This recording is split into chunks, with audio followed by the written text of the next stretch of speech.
On est venu, une fois à Saint-Jean, ça a été le coup de cœur. On a aimé la ville, c'était calme et sereine. Donc, on a dit, voilà ce qu'on veut, c'est là qu'on veut habiter. C'est une ville assez éloignée de la ville de Montréal et c'est assez calme. J'ai pu remarquer qu'on pouvait élever des enfants. Trouver un emploi n'a pas été facile et ça n'a pas été difficile non plus. Au moment où on a reçu notre permis de travail, c'était au moment où la COVID vient juste d'éclore. Donc, c'est ce qui a été difficile pour nous autres parce que tout était quasiment fermé.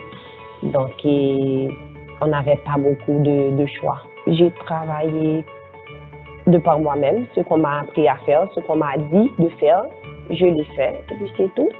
Au fil du temps, on est venu vers moi, tu t'appelles comment? Mais ça n'a pas été à eux autres de m'accueillir. Je pense qu'on a été à une épicerie, on avait beaucoup de sacs. Et puis une dame, elle était venue offrir son service pour nous aider à transporter les sacs. Ça nous a touchés.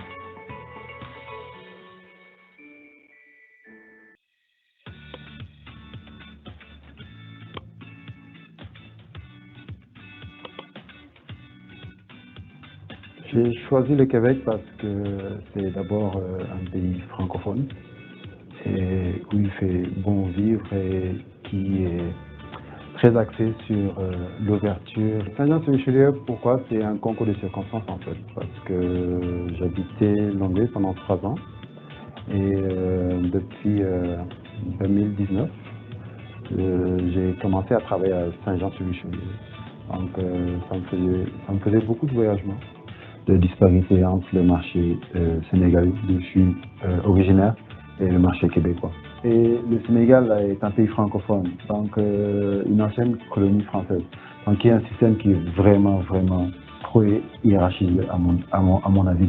Ici au Québec, je veux voir le boss, voir le décideur, mon supérieur hiérarchique direct ou même plus élevé.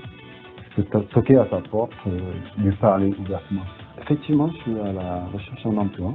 Pour moi, l'emploi idéal, ce serait un emploi où je pourrais mettre en pratique mes connaissances théoriques et pratiques de manière générale dans le commerce international, le transport et la logistique. Ce qui m'attire chez un employeur, c'est d'abord sa pérennité en fait. Ça prend de l'ouverture d'esprit, la reconnaissance des compétences, des acquis. Justement, on en parle beaucoup au Québec, mais des fois, c'est pas pris en compte, c'est un constat, parce que je suis pas à mon premier emploi ici au Québec. Sécurité d'emploi, c'est très important. On est sous-évalué ou sous-considéré par rapport aux compétences ou aux connaissances que nous avons dans le marché du travail ici au Québec. Le fait d'avoir la diversité culturelle, je dirais que c'est un plus, c'est une richesse. Je pense qu'on gagnerait plus à être ouvert vers les autres peuples, les autres cultures, les autres façons de travailler et ne pas être suffisant, ne pas être introverti, c'est-à-dire retourner sur soi-même. Plus on est ouvert vers un multiculturalisme au niveau professionnel, plus la société gagne. Au niveau de Saint-Jean, j'ai beaucoup apprécié l'intégration qui nous a permis de beaucoup savoir sur la culture et l'histoire un peu de Saint-Jean.